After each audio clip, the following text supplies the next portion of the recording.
തിരുവമ്പാടി മണ്ഡലത്തിലെ LDF, UDF സ്ഥാനാർത്ഥികളുടെ ജന്മനാടായ കൂടരഞ്ഞിയിൽ ഇത്തവണ നടന്നത് ആവേശകരമായ കൊട്ടിക്കലാശം. വീറും വാശിയും നിറഞ്ഞ കൊട്ടിക്കലാശത്തിൽ നൂറുകണക്കിന് പ്രവർത്തകരാണ് പങ്കാളികളായത്.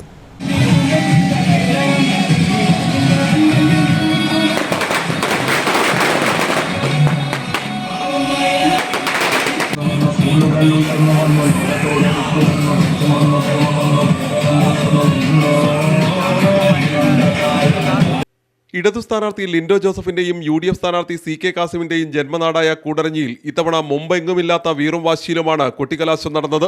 കൂടരഞ്ഞി അങ്ങാടി ഇതുവരെ കാണാത്ത ആവേശത്തിലായിരുന്നു ഇത്തവണത്തെ കൊട്ടിക്കലാശം. 4 മണിയോടെ തന്നെ വാഹനങ്ങളിലും പ്രകടനമായും പ്രവർത്തകർ കൂടരഞ്ഞി ടൗണിലെത്തി.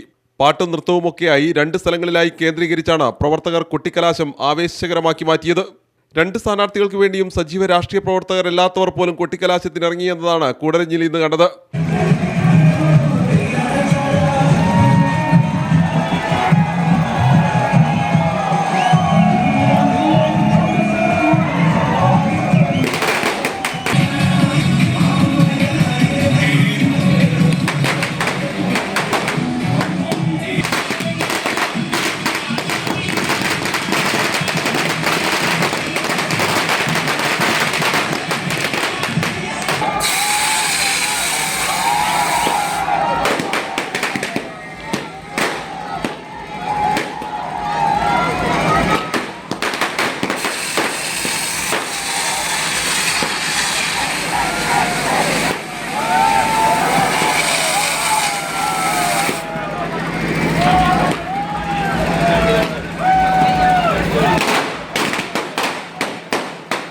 ആവേശം പരമതയിലെത്തിയപ്പോൾ ഇടയ്ക്ക് നേരിയ സംഘർഷവും കൂടരഞ്ഞിയിലുണ്ടായി.